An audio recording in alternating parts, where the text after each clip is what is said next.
심리학자 윌리엄 제임스라는 사람이 그런 이야기를 했어요. 우리는 행복해서 웃는 것이 아니라 웃음으로 행복을 얻는다. 행복해지는 것이다.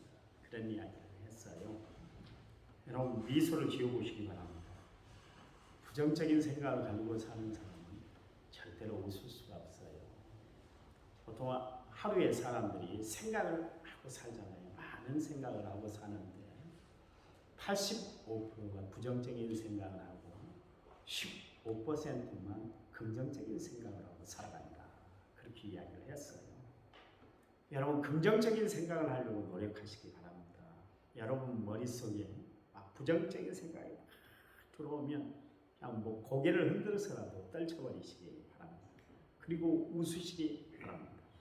자, 웃음도 연습이 필요한데 옆분에게 다시 한번 인사를 하는 길에 웃고 삽시다. 미소 짓고 삽시다. 웃고 삽시다 한마디만 해도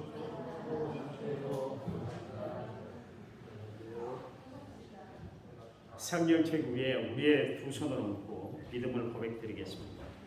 저는 예수 믿어 구원 받았습니다. 저는 예수 믿어 하나님 자녀 되었습니다. 저는 예수 믿어 천국 백성 되었습니다. 하나님이 주신 오늘 최선을 다해 살겠습니다. 말씀을 아멘으로 순종하겠습니다. 아멘. 그런 삶이 되기를 간절히 부탁을 드립니다. 오늘은 모든 교회들이 지키는 어버이 주일이에요. 성경에는 사실 어버이 주일이라는 말이 등장하고 있지는 않습니다. 그러나 이 세상에 정말 부모라는 존재는 너무나 귀중한 존재이기 때문에 개혁교회에서는 5월 둘째 주는 어버이 주일로 지키고 있습니다. 지난 주간은 어린이 주일이고 오늘은 어버이 주일이에요. 저는 오늘 아침 하나님의 사랑과 은혜를 감사하는 동시에 부모님의 은혜와 사랑에 감사를 드리면서 여러분에게 양주동 씨가 지은 어머니 마음 그 노래 가사를 한번 읽어드리려고 해요. 나 실제 괴로움 다 잊으시고 길을 실제 밤낮으로 애쓰는 마음 진자리 마흔 자리 갈아미시며 손발이 다 닳도록 고생하시네. 하늘 아래 그 무엇이 없다리요 어머님의 희생은 가히옵사라. 여러분 사람과 동물의 짐승의 차이점이 있다면 그것은 뭘까요? 생각할 수 있다. 생각하고 살아갑니다. 동물이나 짐승은 본능적으로 그렇게 살아갑니다만 사람은 생각을 하고 살아가고 있습니다.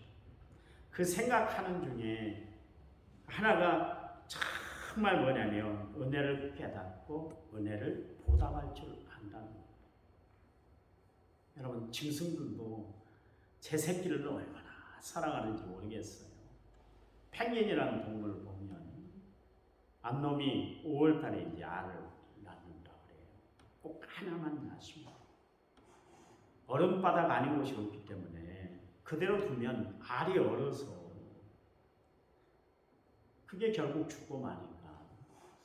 그래서 그 알을 지키는 것은 순놈이 그 알을 담당해서 지킨다 그래요. 그 알이 깨지지 않도록 먹지 않고 계속 알을 품고 있는 거예요.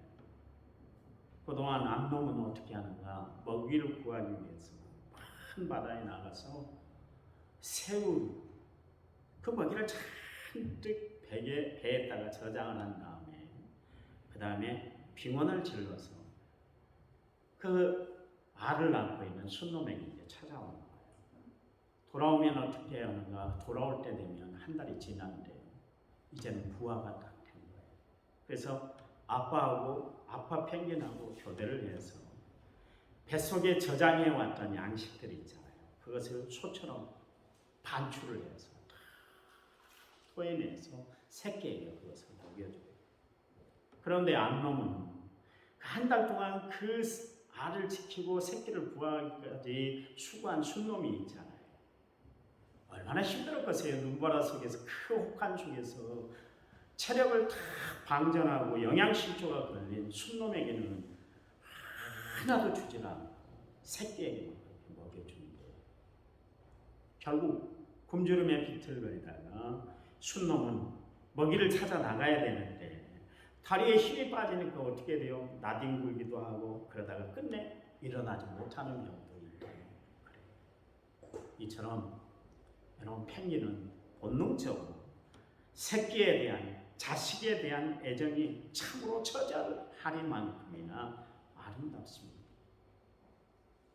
사람이나 짐승이나 매 한 가지로 자식 사랑은 자연적인 본능이에요. 하나님이 주신 본능이에요.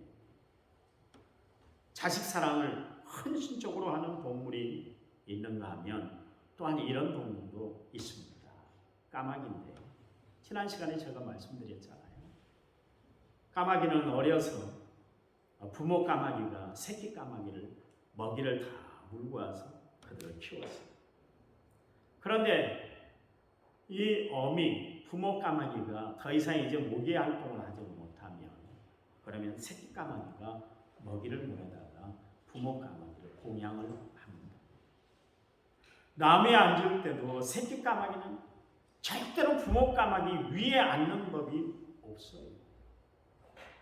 세상 미물도 질서를 알고 부모 섬길 줄 아는데 만물의 영장이라고 불리우는 인간이 만일 부모님의 은혜를 모르고 살아간다 하는 것 같으면 이 사람은 짐승만도 못한 존재가 됩니다. 오늘날 사회가 너무나 도시화되고 핵가축화되고 산업화되다 보니까 사람들의 가치관이 다 바뀌어버려요. 살아가는 모습도 많이 변해버렸습니다. 여러분 핵가족화 되다 보니까 나름대로 편하고 좋게 살고 있는지는 모르겠습니다만 가정의 어른들과 함께 보내는 시간을 보내지를 않으니까 어른을 몰라보게 됩니다. 자연히 어른을 공경한다든가 또 예절을 어떻게 지켜야 되는지 그것에 대해서 다 몰라요. 옛날 저 어렸을 때 밥상머리에서 얼마나 어머님의 예절을 단호하게 지켰는지 몰라요. 아버님이 수저를 뜨기 전에는 절대로 내가 먼저 수저나 젓가락을 들어서는 안 돼. 들은 날은 그날은 내가 밥 못 먹는 날이야. 버르장머리 없는 놈이라 얼마나 혼났는지 몰라요. 그때는 그게 그런 줄 알았어요. 그래서 지금도 저는 장로님들이나 목사님들 선배들과 만나면 제가 먼저 젓가락에 손이 가지를 않습니다. 그분들이 먼저 음식을 먹어야 그 다음에 제가 먹어요. 그때 그게 예전에 몸에 배웠기 때문에 음식 먹는데 그것까지 지켜요. 그런데 그 하찮은 것까지 그 사소한 것까지 부모를 알고 살아가는 것 윗 어른을 섬길 줄 아는 것 얼마나 몇 초 걸립니까? 조금 늦게 먹어도 되는 거예요. 근데 그 순간 높으신 분들, 위에 있는 분들, 부모님을 공경하는 표시가 되는 거예요. 그래요. 구한말에 조선 팔도를 돌아다니면서 복음을 전했죠. 선교사 케일이라는 분이 계시는데 이분이 그런 이야기를 하십니다. 조선은 노인천국이다. 다시 태어나면 나는 한국에서 노인으로 살고 싶다. 그런 이야기까지 했습니다. 선교사 눈에 비친 한국의 노인이 그토록 부럽게 그렇게 보였던 것은 그분들이 누리는 호의호식 때문이 아니라 정말 어린 사람들이 어른을 받드는 공경하는 그 모습을 보고 이 케일이라는 선교사가 감동을 받았던 거예요. 여러분 이처럼 우리 한국 사회, 이전의 한국 사회는 정말 모든 사람들이 부러워하는 그런 어른 천국이었습니다. 그런데 어른 천국이 지금 어떻게 바뀌었어요? 어른 지옥으로 바뀌어버렸어요. 여러분 유엔 아동기금인 유니세프에서 아시아 태평양 지역의 17개 청소년들을 대상으로 해서 만 73명을 대상으로 해서 설문조사를 했어요. 그 중에 하나가 뭐냐면 어른을 어떻게 존경하고 있는가 그렇게 하면 설문조사를 했는데 조사 결과에 의하면 우리는 어른들을 매우 존경합니다. 그게 한국에서는 13%밖에 되질 않았어요. 10명 중에 1명만 어른을 존경합니다. 공경합니다. 그리고 나머지는 그러질 않아요. 평균이 몇 퍼센트인 줄 아세요? 72%. 이 72%에 참 밑바닥 꼴찌예요. 13%밖에 되지를 않는데. 그것뿐만 아니라 교사들을 존경합니까? 그랬더니 그 숫자도 꼴찌를 기록을 했습니다. 온갖 권위가 무너진 이 현실에서 청소년들이 존경할 대상을 잃어버리고 살아가고 있다. 그런 이야기.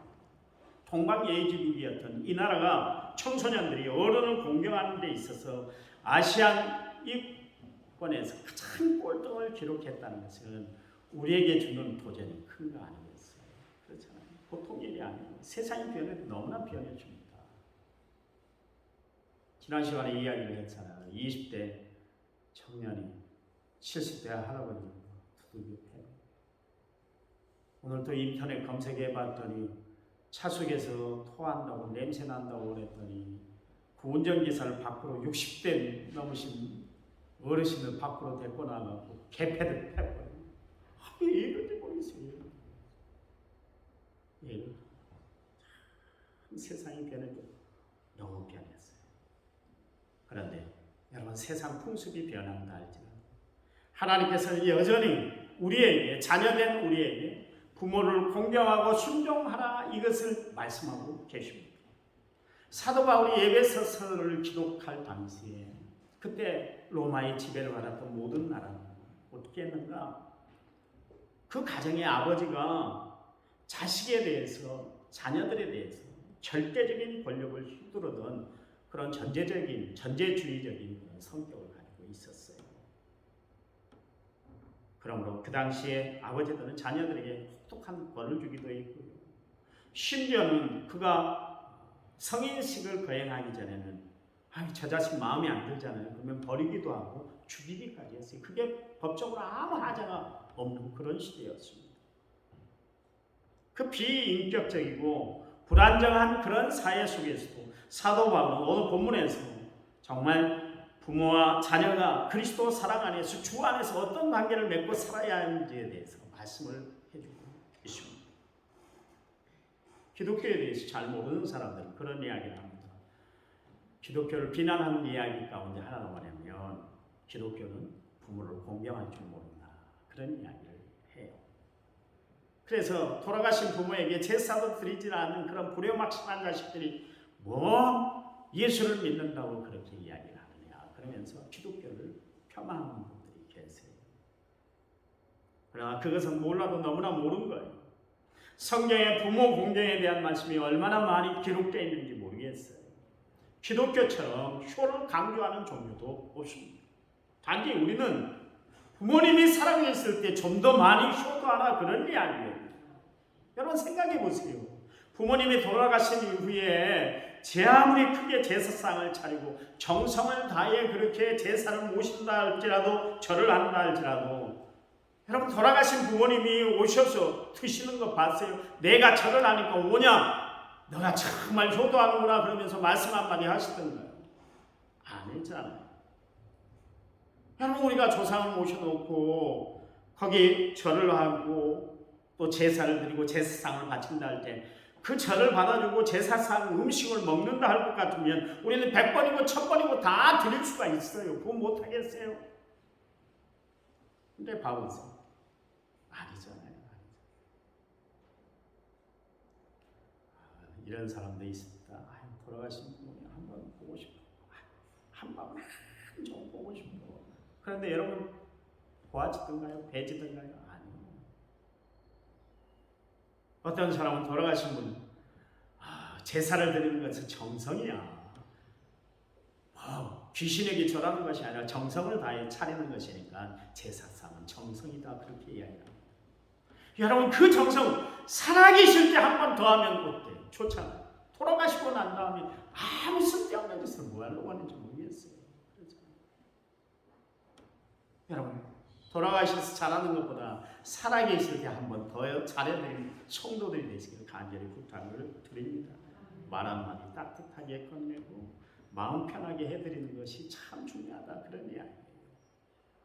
여러분, 옛말에 그런 이야기가 있잖아요. 나무가 조용히 섰고자 하나 바람이 그치지 아니하고 자식을 어버이를 섬기려 하나 어버이 기다리지 않는다. 그런 이야기가 있잖아요. 부모님은 항상 우리 곁에 살아계신 분이 아니라 그런 이야기. 아무리 건강해 보인다 할지라도 나이가 많으시면 언제 세상을 떠날지 모르는 것이. 그러니 세상 떠난 후에 후회하지 말고 정말 살아계실 때 정성껏 조도하고 순종하고 공경해 드리는 성도들이 되시기 바랍니다. 그렇기 때문에 기독교 종교는 부모 살아계실 때 공경하라 그렇게 말씀하고 계시는 거예요. 여러분 십계명이 우리에게 주어졌잖아요. 그런데 9가지 계명은 하지 말아라 그런 말씀이 기록되어 있지만 오직 하라 이 말씀은 5번째 계명 부모를 공경하라 그렇게 이야기를 하고 있습니다. 또한 효도는 어떻게 한다고 그랬어요? 하나님의 약속된 축복이 주어진다 그렇게 이야기를 하고 있습니다. 출애굽기 20장 10절 말씀에 내 부모를 공경하라 그래야면 너희 하나님 나 여호와가 내게 준 땅에서 내 생명이 길 것이다 그렇게 이야기를 하고 있습니다. 오늘 본문 말씀도 바울사도가 같은 의미에서 말씀을 증거하고 있죠. 여러분 그래요. 오늘 본문 말씀에서 바울은 부모에게 효도해야 하는 것 그건 자식으로서 분명한 이치다, 책임이다, 의무다 그것을 강조를 하고 있습니다. 그렇다면 효도는 어떻게 해야 될까요? 첫 번째 순종의 책임, 순종의 의무를 다하는 것이 효도예요. 1절 자녀들아 너희 부모를 주 안에 순종하라 이것이 옳다 되십니다. 여러분 우리가 세상을 살아가다 보면 옳은 일이 있고 그런 일이 있잖아요. 그런 일 잘못된 일은 버려야 하고 멀리해야 돼요. 그러나 옳은 일 좋은 일은 권장해야 돼요. 효도야말로 옳은 일이라 바른 일이다 그런 이야기예요. 효도소에 수감된 어떤 분이 수영 생활 중에 참회의 글을 그렇게 썼어요. 제목이 뭐냐면 어머님의 눈물인데요. 이런 대목이 있습니다. 작년 겨울 첫 면회를 오신 어머니는 창랑으로 고개를 숙인 채 땅만 바라보고 있는 이 불효자식에게 한마디 말씀도 없으셨습니다. 잠시 침묵이 흐른 후 어머니께서는 춥지 이 한마디를 떨리는 목소리로 물어보셨습니다. 이 한마디를 하시고 억지로 눈물을 참으시는 어머니의 눈가는 붉어지시더니 한 줄기 눈물이 흘러내렸습니다. 그것은 그냥 눈물이 아닌 피눈물이었습니다.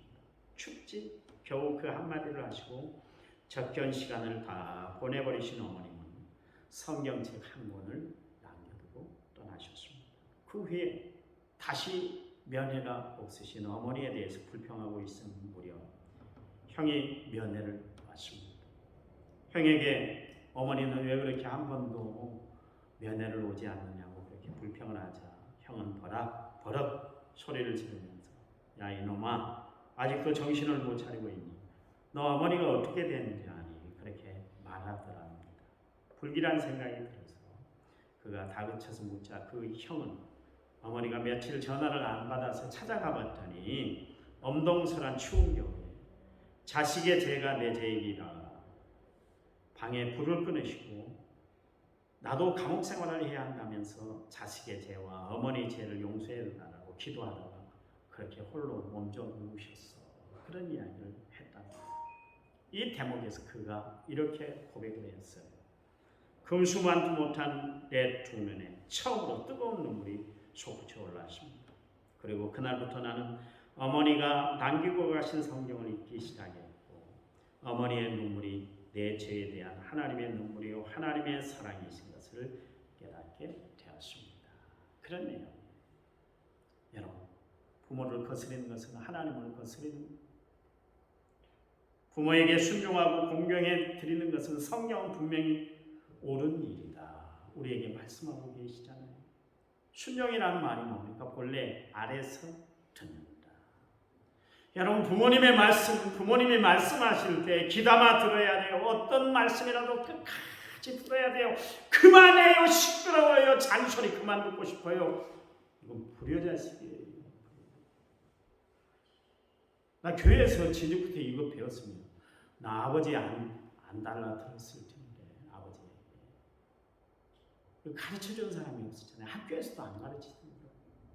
부모의 공경하라 이런 이야기들 안 가르쳐주고 매 사수, 국어, 수학 이런 것만 가르쳤지 다른 거 이런 교육을 안 가르치더라고요. 저희 친구가 순천제일대학 교수. 요즘 젊은이들이 막 말은 안 듣잖아요. 지멋대로잖아요. 그러니까 걔가 그런데 학생들에게 강의하고 실습 가르치는 게 중요한 것이 아니라 인성교육이 중요해서 자기는 꼭 강의 시간 10분 전에 인성교육을 시키는 그런 교수도 있더라고요. 우리 친구여서 그런 것이 아니라 그런 교수도 있더라고요. 대단한 거죠.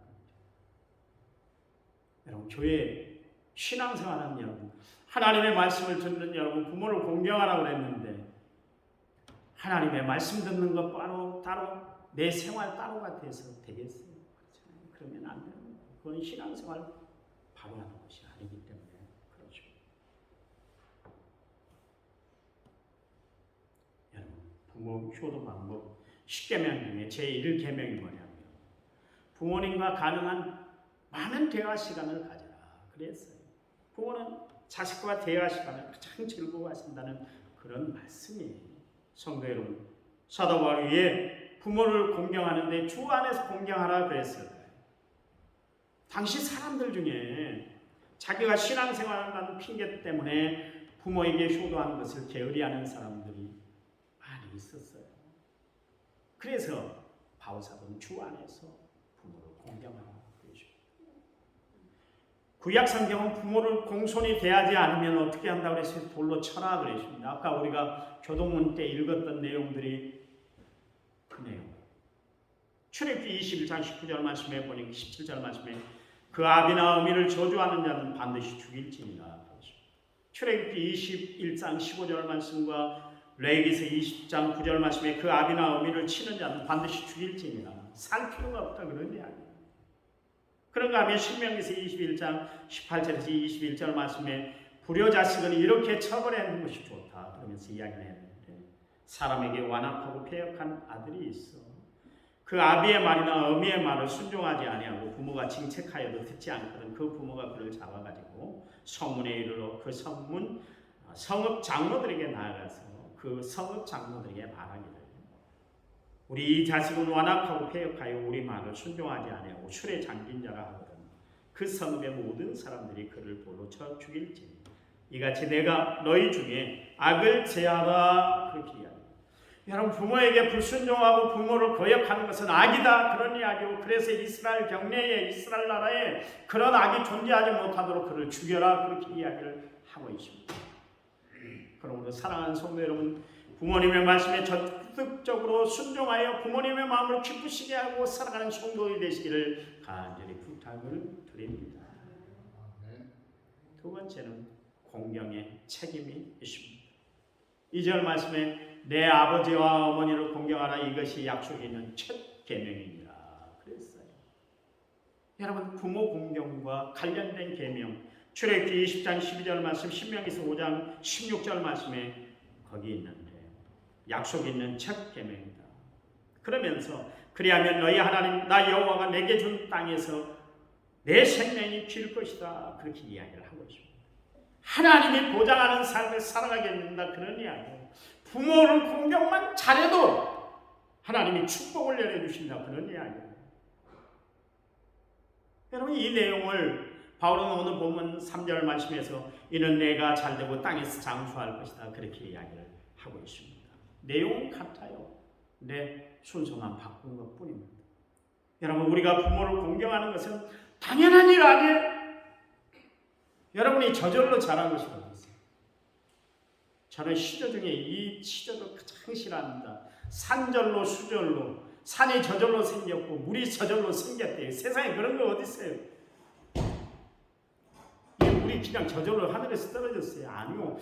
이 피트병을 만든 사람도 있고 이 안에 물을 넣어준 만든 사람이 있어요. 기계가 하긴 했지만 만든 사람이 있어요.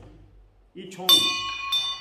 여러분 이 정이 저절로 하늘에서 뚝 떨어졌나요? 이거 만든 제작자가 있다니까 원 제작자가 있어요. 인간이 뭐 저절로 세상이 저절로 만들어진 게 어디 있어요? 아니에요. 다 하나님이 만드신 것이에요. 근데 사람들 중에는 저가 저절로 잘 자라는 것처럼 그렇게 생각해요. 여러분 아팠을 때 고열에 정말 애기가 곧 숨이 넘어가 죽으려고 할 때 어떻게 안 좋았습니까? 온몸을 다 뱉고서 그 온몸에 막 찬물을 껴안고 수건에 물을 묻혀서 열을 내려고 얼마나 애써서 여러분 키운지 아세요? 오늘 설교를 들어야 하는 학생들이 없어서 내가 듣지 말아야 여러분이 들어서 제가 열낸 게 좀 이상하게 보인다.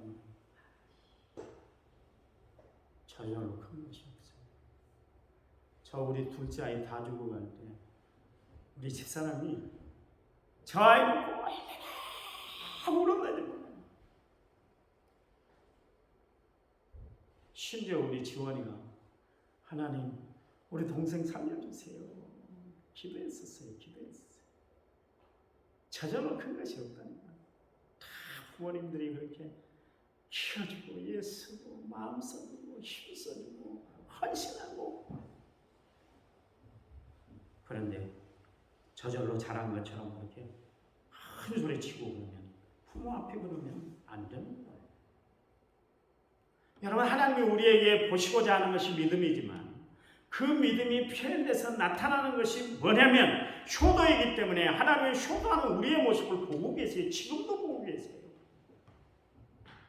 이 공경이라는 단어가 히브리어로 카보드라는 단어입니다. 권위에 합당하게 존경한다 그런 뜻이에요. 헬라어로 히베드라는 말인데 무겁다 그런 뜻입니다. 이 말은 간장에서 나왔어요. 간장이라는 단어에서 파생이 된 겁니다. 히브리 사람들은요, 사람의 신체 중에서 특별히 내장 중에 간장이 제일 무겁다 그렇게 생각을 했습니다. 간은 우리 체중의 5분의 1을 차지한다 그렇게 이야기하지 않습니까? 이 간이 얼마나 중요한 역할을 하는지 모르겠어요. 몸에 필요한 영양분을 저장하는 역할을 합니다. 인체에 제공되는 물체의 교체가 왕성하게 이루어지도록 하는 것이 또한 간입니다. 몸에 들어오는 동물이라든가 몸 안에서 발생하는 동물을 해독시키는 작용을 하는 것이 또한 간이에요. 소화 기능에 절대적으로 필요한 담즙이 만들어지는데 쓸개 주머니로 그렇게 공급되는 작용을 하는 것이 또한 간이에요. 노폐된 적혈구를 파괴하고 수분을 어느 정도 간직해서 전체의 기능을 균형 있게 조절해주는 작용을 하는 것이 간이에요. 그래서 여러분 간의 기능은 생명과 직결되어 있고 건강을 유지하는 매우 중요한 역할을 하는 거예요. 무슨 이야기예요? 부모님은 간과 같이 무겁게 여겨라 그런 이야기예요. 그래서 부모님의 교훈을 간처럼 귀하게 무겁게 내 생명처럼 필연적으로 그리고 최고로 받아들여라 그런 이야기. 그게 바로 공경이라는 단어 안에 포함된 내용입니다. 또한 공경이라는 말은 높이 섬겨라 그런 뜻입니다. 낮추어 사랑한다든가 수평적으로 사랑하는 것이 아니라 높이 사랑하라 그런 뜻이에요. 그것이 공경이에요. 여러분 예수님도 이 땅에 계실 때 효도하는 일에 얼마나 온전하게 그렇게 하셨는지 몰라요. 성경에 보니까 예수께서 한 가지로 내려가서 나사렛에 이르러 순종하여 받들었다는 것이 부모님을 받들었다. 여러분 예수님은 십자가에 운명하시기 직전에 그 사랑하는 어머니를 누구에게 맡겼어요? 제자 요한에게 그 남은 여생을 맡겼어요. 고통 중에 그 십자가의 그 아픈 시련, 역경, 고난 그 중에 제정신도 차리기가 힘든 그 현장에서 예수님 요한을 바라보시면서 내 어머니다 그러면서 마리아를 공경할 것을 마리아에게 효도할 것을 그렇게 말씀했던 것을 아주 있습니다. 여러분 우리는 이 예수님의 효도 생활을 본받아서 부모님께 효도하기를 힘쓰고 살아가는 성도들이 되어야 할 필요가 있습니다. 신자는 부모님께 효도하되 부모님의 영혼 구원을 위해서 힘써야 돼요. 여러분 성경에 이런 말씀이 있잖아요. 사람이 만일 온 하늘을 얻고도 제 목숨을 잃으면 무엇이 유익하겠느냐 그랬어요. 이 세상에서 부모님에게 지극정성을 다해 정말 노년을 편안하게 보내게 해드린 것도 중요하지만 더 중요한 것은 부모님이 구원받는 것 그것을 경홀히 여겨서는 안 된다 그런 이야기예요. 여러분 아직도 부모님들 가운데 예수를 믿지 않는 분들이 계시다면 오늘부터 여러분 눈물 뿌려 기도해서 부모님들이 다 예수 믿도록 여러분 힘쓰고 예수는 성도들이 되시기 바랍니다. 저는 여러분에게 부탁을 드려요. 진짜 신자는 어떤 사람입니까? 부모에게 효도할 줄 아는 사람. 저는 날마다 우리 서현석 안수 집사님 보면 참 부럽다는 생각을 해요. 저 집사님이 아까 기도할 때 울면서 기도했지만 정말 효심이 가득한 아들이었어요. 여기서 남한에서 김제가 멀다 하지 않고 늘 찾아뵙고 가서 부모님을 잘 받들었다고 하잖아요. 갈 때 그냥 혼자 몸으로 가신 것이 아니라 두 아들을 꼭 데리고 갔대요. 봐라! 내가 이렇게 효도해. 너희들도 나한테 효도해. 그거 가르치기 위해서 그런 거예요. 생색내려고 하는 것이 아니라 나도 마땅히 부모님에게 이렇게 효도하니까 너희들도 효도하라. 그런 뜻으로 데리고 가시죠. 뭘 필요 없어. 나만 갔다 올게. 그게 아니야. 그게 교육이잖아요. 그러니까 자식들과 보세요. 두 아들들이 있는데 속 안 썩이고 얼마나 부모에게 잘합니까? 얼마나 잘합니까? 뿌린 대로 거둡니다.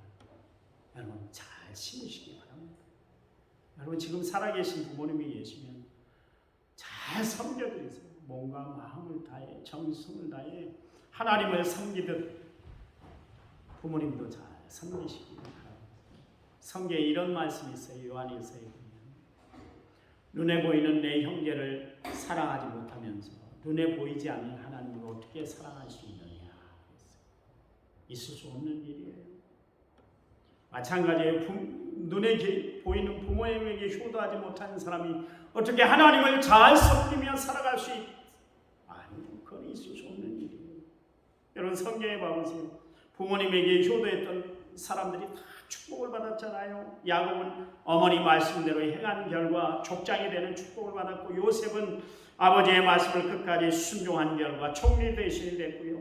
다윗 역시 아버지의 말씀에 순종할 줄 알았더니 결국 그 나라의 이 두 번째 왕이 됐잖아요. 룻은 부모를 공경하기 위해서 자기가 섬기던 이방신을 다 버리고 온갖 고생과 아픔이 있고 시련이 있었음에도 불구하고 자기 고국을 버리고 평생 시어머니 나오미를 잘 섬겼더니 그가 예수님의 혈통을 잇는 위대한 부모가 됐던 것을 알 수가 있습니다. 여러분 세상이 아무리 변해도 성경은 불변해요. 효도는 여전히 당연한 자녀의 책임이자 의무예요. 여러분 어버이 주일을 맞이해서 부모님에게 순종하고 공경하는 성도들이 되시길 간절히 부탁을 드립니다. 하나님 감사해요. 약속으로 주신 하나님의 축복의 말씀 부모님을 잘 순종하고 공경함으로 말합니다.